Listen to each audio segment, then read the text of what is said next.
Good day mga iho, nandito pa rin tayo sa AB Fernandez Avenue, New Star Mall, Dagupan City.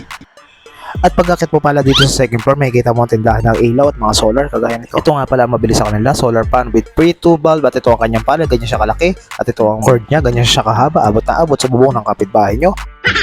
Isasaksak mo lang yung dulo ng cord ng solar panel dito sa input niya. Yan, 9 volts yan. Pag umilaw na siya ng kulay pula, ibig sabihin nag-i-indicate siya na nag-charge siya. Alright.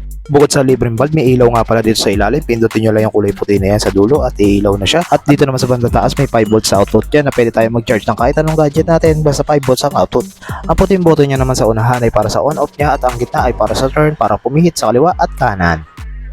At ito na nga hinihintay nyo, dalawang free 2 bulbs na may 5 meters ang cord, isasaksak nyo lang yung dulo dito, isi-switch on nyo lang yung kulay pula, iilaw na siya. At ito pa ang isa, 5 meters din yan, isasaksak nyo lang dito, switch on, okay na siya. Alright.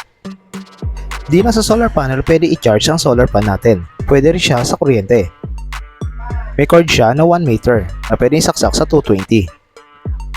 Pag nagpula na siya, indication na nag-charging siya at pwede niya rin siyang gamitin habang nag-charge. Di lang to ang pan nila, meron din sila mga pan with Bluetooth. Kung nagustuhan mo ang video na to, paki-like and share na rin mga kaiho.